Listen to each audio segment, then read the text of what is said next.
Salut à tous et bienvenue dans cette nouvelle vidéo de maths pratique. Alors je me nomme Eman, étudiant dans l'une des écoles polytechniques du Cameroun. Alors aujourd'hui nous allons parler de la méthode ou bien de l'algorithme de tri par sélection. Alors c'est quoi un algorithme de tri par sélection? Avant de donner sa définition, commençons d'abord par dire que c'est un algorithme vraiment très simple et aussi très important dans presque tous les domaines scientifiques en fait, dont la physique, l'ingénierie, les mathématiques et consorts. Alors, c'est quoi un algorithme de tri par sélection? Un algorithme de tri par sélection est tout simplement un simple algorithme de tri particulièrement utilisé pour trier des petites quantités de données, quoi. Ok. Alors, lorsque cet algorithme opère en plusieurs étapes, donc je dirais 5 étapes majeures. Donc, comme première étape, on commence d'abord par trouver le plus petit élément dans la liste triée. Ça, c'est dans le cas où on est en train de trier une liste. Donc, on commence par trouver le plus petit élément dans la liste non triée. Ok. Alors, deuxième étape, on échange l'élément le plus petit dans la liste. On échange cet élément avec le premier élément de la liste non triée, tout simplement. Alors, troisième étape, qu'est-ce qu'on fait? On considère la liste non triée à partir du deuxième élément et on trouve le plus petit élément parmi ceux-ci. Ok. Quatrième étape, on échange tout simplement cet élément avec le deuxième élément de la liste non triée. Et enfin, cinquième étape, qu'est-ce qu'on fait? On réitère juste, ou bien on répète juste les deux étapes précédentes jusqu'à ce que la liste soit complètement triée. Alors, comme vous l'avez remarqué, ici nous sommes dans Jupyter Notebook. On va écrire tout simplement la fonction, une fonction Python associée à cet algorithme de tri. Donc on peut appeler ça un petit programme de tri sous forme de fonction. Alors, définissons notre fonction. On va définir notre fonction, va tout simplement s'appeler sélection. On va dire, ça va s'appeler tout simplement sélection. Ça va prendre en paramètre une liste ici. Supposons qu'on souhaite trier une liste. Ok. Alors, qu'est-ce qu'on commence par faire? Nous avons une liste à notre disposition. Avant toute chose, on détermine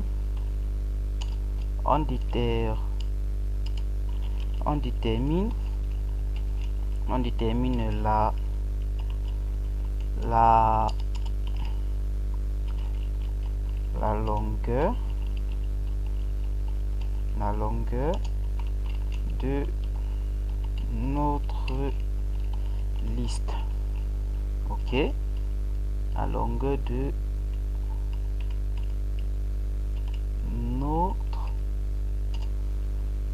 notre liste.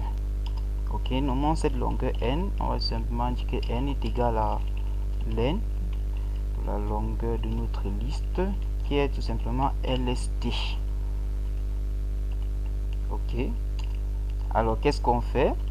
On commence tout simplement. On commence avec le tri proprement dit. Ok. Alors, on va dire pour for i in range n. Qu'est-ce qu'on fait? For i in range n, on commence par, on déclare notre index, l'index de l'élément minimal.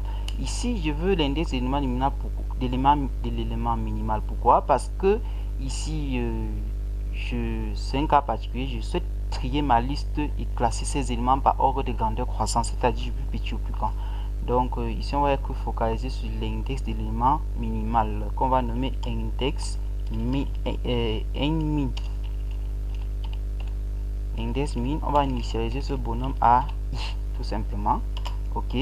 Alors, on va maintenant dire pour j in range Donc ici on va identifier, ça va faire i plus 1 à n. Qu'est-ce qu'on fait?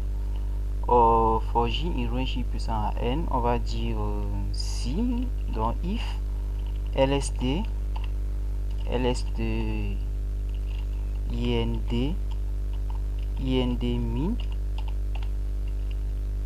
Donc si ce nombre là est, puisqu'on cherche l'élément minimal, on va dire que si ce nombre est supérieur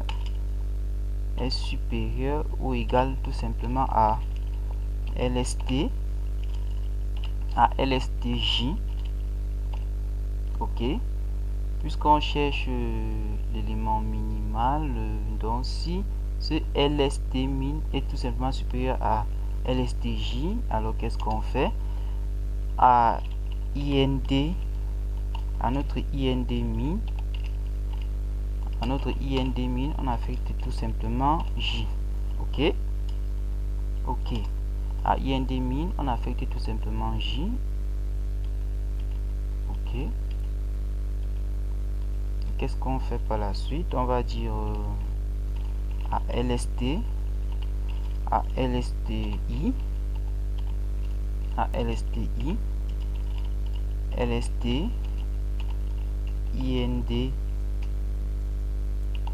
min respectivement. On va respectivement assigner les valeurs lst, donc simultanément lst ind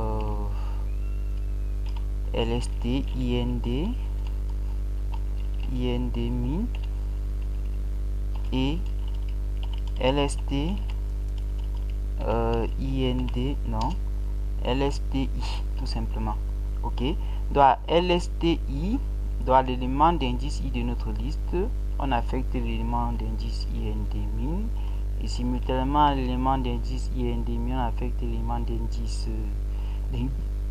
i, donc pour moi. Ok, alors une fois le travail fait, on retourne notre résultat. On va dire return tout simplement notre liste lst.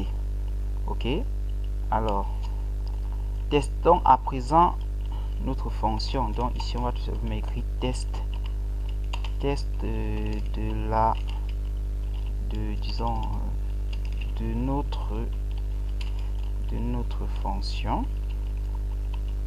notre fonction de tri par sélection. Ok, alors déclarons une liste qu'on va nommer lst par exemple.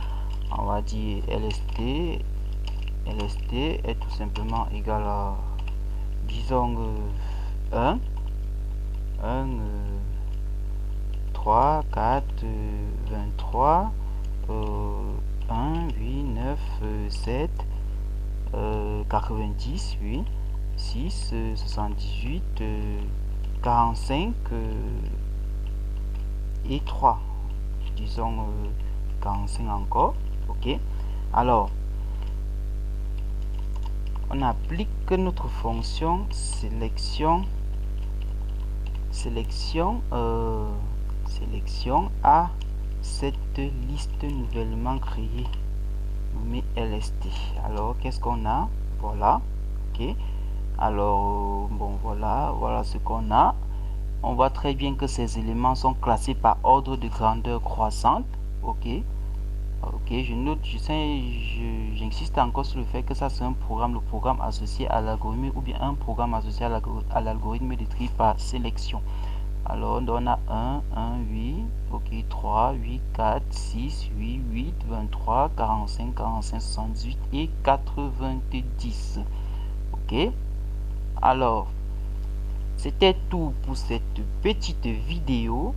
Alors si elle vous a plu, n'hésitez pas à partager, surtout partager massivement, et pour ceux qui sont nouveaux, abonnez-vous tout simplement pour ne manquer aucune de ces